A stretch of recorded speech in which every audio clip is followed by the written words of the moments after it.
address, remember the return address in the envelope. So this didn't have an address, so I changed this to be the My Card. Now, what the My Card also does is, we've all been there in Safari. You go to a website and it starts to ask for your name and your address. And sometimes it fills out. But it's always filling out the damn wrong address. It's using the information in your My Card. They don't know where you are. Safari looks into Address Book and says, oh, let's pull the address and the phone number and the name out of Address Book to help people fill out this form. So you go to your My Card, and it's always got the silhouette, and you can go up to here and say, go to My Card. And there it's on. Well, I'm not on My Card. I say go to My Card. Bing, it's on My Card. Make sure the information's filled out, because if it's filled out correctly and in Safari, let's go one more place. It should be here in Preferences in Safari. Autofill. You should have it. The middle one of these is usually not selected, because Apple does that for security. I keep it selected because I want it to remember my names and passwords. Don't worry, your credit card and bank stuff will never be remembered. It can't do that. But it will remember the simple ones, like if you're logging into a Gmail or a Yahoo. So make sure the center one. But as long as this one here, it says using my info from my address book card, and I can say go here, look at that, it says edit it. And I can go right there and edit it. But when you go to a form, it'll derive the information from your address book. If you have a work and a home address, if one is 1234 Main Street, and you start typing 1234, it knows it's the Main Street one, and it'll fill that out. If it was 555 Capitol Mall, and you start typing 555 in the first address, it'll pull the one out of your work. So keep your My Card up to date with all your information on it, because that's where it gets that information. It prevents typos. Okay, now questions. Either everybody fell asleep or I answered them all. Go ahead. I have an iPhone that was given to me, and I went out to the Mac store. Anyway, and then I went to AT&T, and with all this syncing, everything's in there at least twice. And I haven't tried to fix it because I think if I fix my phone and then sync it, it's going to... Do you have mobile? You said merge. Do you have mobile me? Well, I do, but I really don't know how to. Well, no, the only reason I ask is, generally speaking, what happens with mobile me and what the settings are. And I'll be happy. Do you have your phone with? Oh, wait, you don't have your laptop with you. You can do a screen share with you. What happens in this case, and I see this, and I think this will get cured in the new cloud and everything, but generally speaking, by default, the iPhone syncs with your computer's iTunes physically through the little cord, and that gets your addresses in. If you have mobile me activated on your iPhone, you have the ability to sync with the cloud. And what's happening is it's syncing both, so it's giving you duplicate information. So the best way to do that is we say, stop syncing with physical iTunes and address book, start syncing with mobile me, and then it'll only happen, you'll only have one iteration of it. That's an easy thing to clear up, but the idea is better to have double than none. So, but yeah, and there is, you can actually, if you have your phone with you, it's doubled on your phone and your computer, or just on your phone? I don't look at the computer, but I know it is on the phone. Yeah, on the phone you can just go into a setting and say, don't look at all of mine, just go to my mobile me contacts. You can set that. Same thing happens in iCal, which is the next class.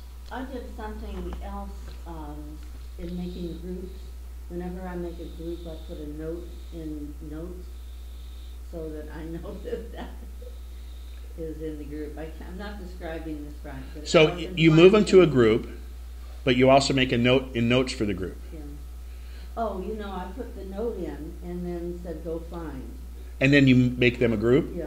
Yeah, you can make them a group, or you can say just go find them, because if it's the same group, let's say I have the Xmas folder here. If I put Xmas for everybody I wanted in the Xmas folder, I could do it either way. I could go to the group and see the people, or do it here. It's either way you want to do it. The whole idea is having it in a group is better for when we do that group email. Yeah. You can say go find me notes, highlight those people, and then click on email. But it's a little cumbersome. But you know, you're doing it both ways, and that doesn't hurt, because then the other thing you can do is You can search under Xmas and say, okay, I've got 16 cards. Go to your group and make sure you got 16 cards, and then you know you've gotten them across. Otherwise, you have to go find one that's not there. And for spouses, I did the first name as both, but then when I put in birthdays, I needed to have a record for the wife and a record for the husband, so I have 3 records for. You have 3 records or 3 birthdays on one record? I put them all separate. Yeah, you can, yeah. In your case, I think it's better to do separate records, separate cards for each person because of that. And part of the reason we're going to see in the iCal thing of why it's important to enter the birthdays in a birthday field is iCal reaches into your address book and goes and gets them, so it automatically puts birthdays on your iCal, which we'll see next. But, you know, it's whatever way it works for you is the best. But I don't think multiple cards is a bad thing. And it sometimes eases what happens. The only time is a problem when you go to mail the Christmas card, you want all 3 of them in one card or something. So you can adapt that accordingly. So, and sometimes you have to do them manually and you just add 1 extra contact and you can delete it later if you want. Go right ahead. I forget what this hotkey combination is, but I have a lot of groups in my address book. And if you click on all contacts, there's some kind of a hotkey combination where you can hold either option or control or something like that and hit like your test group, and it'll highlight in the right hand side where the names are who all is in that group. On the shift or option. If I hit that, it's going to show me who's ever in the group. Yeah. But, oh, I see what you're saying. Yeah, oh, hang on, let's try. Yeah, I can't remember exactly what the hotkey combination is, but it's something that highlights everybody in the entire group on the right.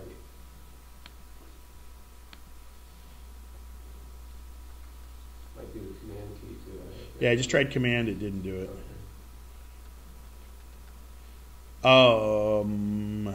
But yeah, everything that exists. Here it is. Okay, so I have demo highlighted. Okay. See, I'm in all contacts, I hit demo. If I hit the option key, it shows me what groups he's in. That's it. Is that it? That's right. Yeah. So great tip. I didn't know that. And again, what it is you go to the contact, 1 contact. In this case, we did demo. And if I hold down the option key, see how it does Xmas as yellow. So that tells me he's in Xmas. If I go to Ken, I'm in both of them. Demo by holding the option key. Is that how it was? Yeah. It sounded like it was kind of, but that's. Find out who's in the Christmas card list and who's in other lists. Well, actually, it's more not who's in the list. You can tell if that person is in that group. It's kind of the opposite way. There might be another key combination to do what you said. That's what but that tells you which ones they're in, which in your case, where you said you sort by the, you can go find them, like Xmas. Let's see, we know these, we're going to take these out of Christmas. There's no Christmas for them. So now if I go here and I no, that won't work. I'm trying to do the opposite. I was trying to say who's in there, but no, it's yeah. So that's the option key. I'm just pressing it and releasing it. Yes, sir. So if I've got groups on my laptop, come Monday when it comes out. No, it won't come out. They're going to announce it. I don't. But when it does finally get here, then I can be able to populate it to the cloud to my desktop. Oh, you have 2. You're talking about 2 computers. 2 computers. Actually, do you have Mobile Me? Not yet. Okay. But if you did Google free, I understand. Google. It'll go to both. The other thing you can do, see now, because keeping them in sync is the big deal. And so you want to use an intermediary, which would be something like Mobile Me, Gmail, Yahoo. You want to use the cloud as an intermediary because that when you change it one, you change it the other. Because otherwise you can just duplicate the file in one place or the other, but then it's not updated. And address book, that's so important. So then the next question is, how come we can't do that with all our files? You know what? File syncing is really, really, really tough, and if you get it wrong, you lose files. So that's why you don't see a solution to that from Apple yet. Is there any way that you can sync but not put your whole address book in there? I mean, But I use my address book for business contacts, and I have 1,000 names in there, and I don't want 1,000 names on my iPhone, Why? because I don't have phone numbers for any of them, they're just addresses, it's only snail mail. correspondence. Then what you can do is you can make 2 separate groups. Have your all group, then make personal, and do business, and then in here, when you go to your contacts, just say personal. They're still there, but you're not seeing them. So if you go into your address, into your contacts on your iPhone, contacts, at the top I have the ability to see all groups, personal, etc., and you would select just your personal group, and that's all that shows.